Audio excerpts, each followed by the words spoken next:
Hello बच्चों, मैं हूं पंकज चौरसिया और आप देख रहे हैं कॉन्सेप्ट लैब, जहां हर कॉन्सेप्ट को बनाते हैं इजी एंड एग्जाम रेडी। तो फाइनली आज हम पढ़ने वाले हैं एक्सरसाइज क्वेश्चन को, जहां पर हमने कंप्लीटली चैप्टर को पढ़ लिया था, सारी एक्टिविटीज पढ़ ली थी। अब फाइनली बारी है कि अब हम इस चैप्टर की एक्सरसाइज को सॉल्व कर लें।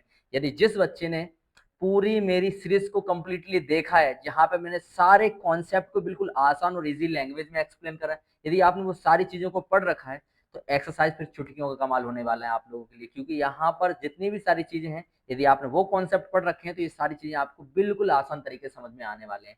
तो विदाउट वेस्ट अवर टाइम, चलिए स्टार्ट करते हैं। ओके बच्चों, तो एक्सरसाइज का पहला क्वेश्चन हमारे सामने है, विच स्टेटमेंट आर इनकरेक्ट। देखो आंसर यहाँ पे सब मेंशन है, लेकिन फिर भी आप लोग समझें। पहले क्या लिखा है, विच स्टेटमेंट आर इनकरेक्ट। इसका मतलब कि इसमें से कौन सा स्टेटमेंट जो है वो गलत है। पहले रिएक्शन को समझ लें। आपको दिख रहा है ये लेड ऑक्साइड है, और यहाँ पर क्या बन गया है, लेड। मतलब यहाँ पर बेसिकली ऑक्सीजन का क्या हो गया है, रिडक्शन।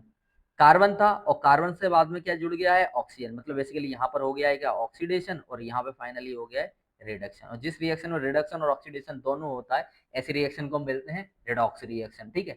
अब यहाँ पर देखें, लिखा है lead is getting reduce. Lead का बेसिकली क्या हो गया, रिडक्शन। बात सही है, ये सही है।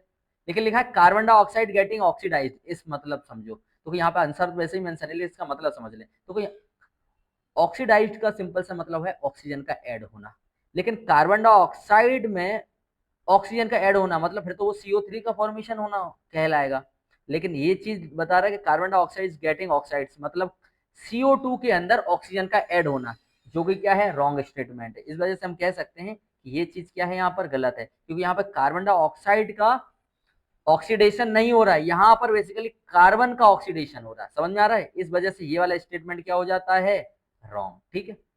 सेकंड है, identify the type of chemical reaction. अब देखो, यहाँ पर ये आयरन ऑक्साइड था, ये एल्यूमिनियम था। इस एल्यूमिनियम ने क्या करा, इस आयरन को क्या कर दिया, अपनी जगह से डिस्प्लेस कर दिया, और बन गया क्या, एल्यूमिनियम ऑक्साइड। और यहाँ पर बन गया क्या, ये आयरन। तो बेसिकली ये क्या है, एक डिस्प्लेसमेंट केमिकल रिएक्शन है। अब क्वेश्चन नंबर थर्ड में लिखा है, what happen when dilute HCl is added to iron. यहाँ पर रिएक्शन की हेल्प से देखो, आयरन में यदि हम HCl को ऐड कर दें तो क्या करता है, हाइड्रोजन लॉ, मतलब लो रिएक्टिव एलिमेंट है ये। मतलब जो आयरन होता है वो इजिली हाइड्रोजन को क्या कर देता है, रिमूव कर देता है। किसकी वजह से, यहाँ पे रिएक्टिविटी ऑर्डर देखा जाए तो आयरन हाईली रिएक्टिव एलिमेंट है, और हाइड्रोजन जो है वो लो रिएक्टिव एलिमेंट है। इस वजह से हाइड्रोजन रिमूव हो जाता है और गैस के फॉर्म में ये रिएक्शन से आउट हो जाता है। तो ये बेसिकली कौन सी रिएक्शन हो रही है यहाँ पर, यहाँ पर ये देखने को मिला हमको कि hydrogen gas and iron chloride, ये बेसिकली एज अ प्रोडक्ट के फॉर्म में देखने को मिल रहा है। ठीक है, समझे? ओके, चलिए अब स्टार्ट करते हैं क्वेश्चन नंबर 4। क्वेश्चन नंबर 4 में क्या लिखा है, why is balancing chemical equation, what is balancing chemical equation, why should be chemical equation be balance. मतलब बैलेंसिंग केमिकल इक्वेशन किसे कहते हैं। तो जिस ऐसी केमिकल इक्वेशन जहां पर रिएक्टेंट साइड और प्रोडक्ट साइड, दोनों साइड यदि सेम नंबर ऑफ एटम्स है एलिमेंट्स के, तो ऐसी इक्वेशन को हम बोलते हैं balancing chemical equation. The number of atom of each element in reactant side is equal to the number of atom of each element is product side, so that is called balancing chemical equation. And balancing chemical equation also follow law of conservation of mass। यही चीज यहाँ पर बताई गई है कि balancing chemical equation क्या होती है और law of conservation of mass क्या होता है। बेसिकली तो law of conservation of mass भी क्या होता है, मास can neither be created nor be destroyed during a chemical reaction, दस रिमेन कांस्टेंट। मतलब केमिकल रिएक्शन के अंदर यदि रिएक्टेंट आपने जितने अमाउंट में लिया, प्रोडक्ट भी आपको उतने अमाउंट का मिलेगा। ना तो यहाँ पर कोई भी सब्सटेंस क्रिएट होता है और ना ही डिस्ट्रॉय होता है। जितना वेट रहता है रिएक्टेंट का, उतना ही आपको क्या मिलने वाला है, प्रोडक्ट मिलने वाला है। ठीक है, तो ये क्वेश्चन नंबर बेसिकली 4 था। फिफ्थ के अंदर दे रखा है, translate the following statement into chemical equation then balance them. ठीक है, तो यहाँ पे दे रखी सारी चीजें, फिर भी आप समझ लें। लिखा है हाइड्रोजन गैस कंबाइन। देखो हाइड्रोजन मतलब H, कंबाइन हो रहा है किसके साथ, नाइट्रोजन मतलब N, इन दोनों के साथ मिलकर क्या बना रहा है, अमोनिया। अमोनिया का फॉर्मूला होता है NH3। तो हाइड्रोजन, अब इसके हिसाब से फिर आप यहाँ पे बैलेंस पहले से ही है, लेकिन प्रैक्टिस आप करिएगा कि यहाँ पे लिखा है हाइड्रोजन, तो हाइड्रोजन के लिए H लिखना, और इसके बाद नाइट्रोजन मिल रही है तो मतलब N, मिलकर क्या बनाते हैं, NH3। अब इसको आप बैलेंस कर लेना, तो ये हमारी क्या होगी, इक्वेशन बैलेंस भी होगी साथ में। लिखा है हाइड्रोजन सल्फाइड। हाइड्रोजन सल्फाइड मतलब HS, हाइड्रोजन सल्फाइड मतलब HS। ठीक है, साथ में इसकी रिएक्शन किससे हो रही है, एयर के साथ। आपको पता है किसी भी रिएक्शन एयर के साथ हो रही है, मतलब यहाँ पे हम ऑक्सीजन को कंसीडर कर रहे हैं। ठीक है, इसकी रिएक्शन करेंगे तो क्या बनेगा, water and sulphur dioxide. Sulphur dioxide मतलब SO2, वाटर बोले तो H2O। अब यहाँ पे बैलेंस कर लेंगे तो यहाँ पे 4 ऑक्सीजन हाइड्रोजन हो जाएंगे और यहाँ पर ऑक्सीजन हो जाएगा हमारा क्या, 6 ऑक्सीजन। इस हिसाब से आप बैलेंस कर लेंगे, प्रॉपर तरीके से हो जाएगा। ये सारी चीजें हम बैलेंसिंग केमिकल इक्वेशन बहुत आसान तरीके से समझ चुके हैं, ठीक है। अब नेक्स्ट है बेरियम क्लोराइड। बेरियम क्लोराइड यदि रिएक्ट करती है किसके साथ में, एल्यूमिनियम सल्फेट के साथ में, तो it give the aluminium chloride and precipitate of barium sulphate. यदि बेरियम क्लोराइड की रिएक्शन किससे करा दिया जाए, एल्यूमिनियम सल्फेट के साथ में, तो aluminium chloride and barium sulphate का क्या होता है, फॉर्मेशन होता है। साथ में potassium metal react with water to give potassium hydroxide and hydrogen gas. तो यहाँ पर ये सारी चीज आपको देखने को मिलेगी कि पोटेशियम यदि वाटर के साथ रिएक्ट करता है तो क्या बनाता है, potassium hydroxide and hydrogen gas क्या हो जाती है, यहाँ से रिलीज होती है। ये क्वेश्चन नंबर 5 था। क्वेश्चन नंबर 6 में क्या है, balance the following chemical equation. अब देखो ये सारी इक्वेशन यहाँ पर आपको आंसर जरूर मेंशन है, लेकिन मैं चाहूंगा कि आप सारे क्वेश्चन इसको बैलेंस करो, क्योंकि देखो मैंने बैलेंस करना आप लोगों के लिए बिल्कुल बहुत आसान तरीके से समझाया था। यदि आप यहाँ पर प्रैक्टिस करते हैं तो तभी आप बैलेंसिंग केमिकल इक्वेशन में प्रो हो पाएंगे। समझ में आ रहा है मैं क्या कहना चाह रहा हूँ आप लोगों से। यहाँ पे मैंने आंसर दे दिया, मेंशन कर दिया, लेकिन आप पहले खुद से इसको क्या करें, प्रैक्टिस करें, खुद से आप इसको बैलेंस करें। यदि आप बैलेंस खुद से कर पा रहे हैं फिर आप इसको आंसर से चेक मिलाएं। यदि आपका आंसर सही आ रहा है मतलब सही हो, यदि नहीं आ रहा तो बार बार प्रैक्टिस करते रहें प्लीज, क्योंकि एग्जाम मतलब 10th क्लास ऐसा नहीं कि आप समय बार बार बर्बाद करते रहें। यदि आपको समय मिला है तो उसकी आप कदर करें, अच्छे से पढ़ाई करें, ठीक ना। नेक्स्ट क्वेश्चन नंबर 7 लिखा है, right the balancing chemical equation. अब आपको देखो यहाँ पे लिखा है calcium hydroxide CO2, calcium carbonate and H2O। यहाँ पर आपको ये नाम दे दिया है, इसको आपको क्या करना है, बैलेंस करना है, मतलब right the balancing chemical equation.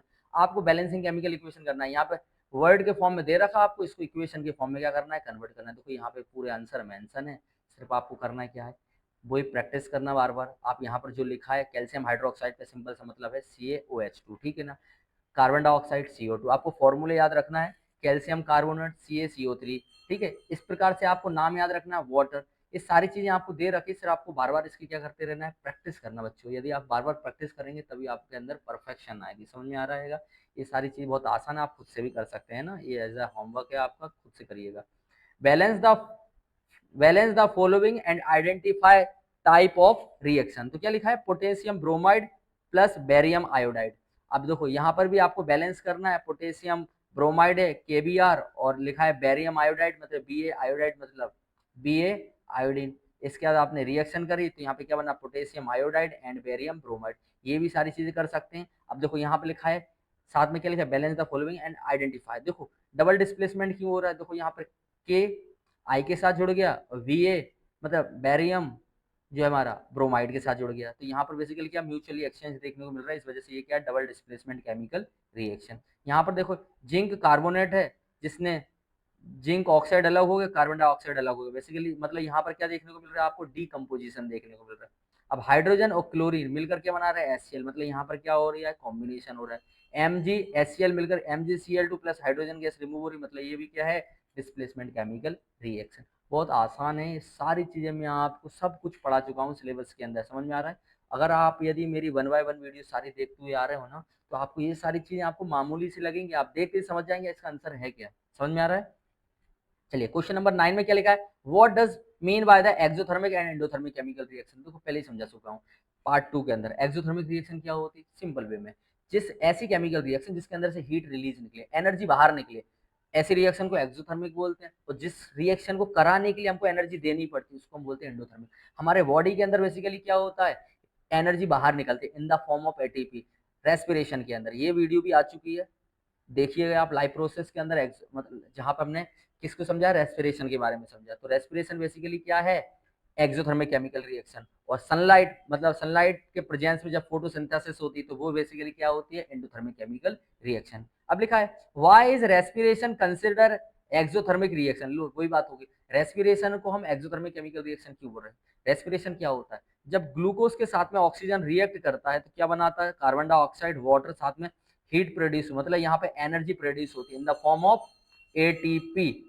तो यहाँ से एनर्जी प्रोड्यूस हो रही है, इस वजह से हम इसको क्या बोल रहे हैं, exothermic chemical reaction. I hope आपको ये सारी चीजें क्लियर हो ही होंगी। साथ ही ये सारी चीजें मैं पहले ही पढ़ा चुका हूँ, तो ये सारी चीजें बहुत आसान है। आप इसकी बार बार प्रैक्टिस करिएगा, पूरे चैप्टर को अच्छे से पढ़िएगा, तो ये सारी चीजें आपके लिए क्या हो जाएंगी, बहुत ही आसान हो जाएंगी। मिलेंगे हम नेक्स्ट वीडियो में, जहां पर हम एक्सरसाइज के आगे के क्वेश्चन को सॉल्व आउट करेंगे। मिलते हैं नेक्स्ट वीडियो में। जय हिंद।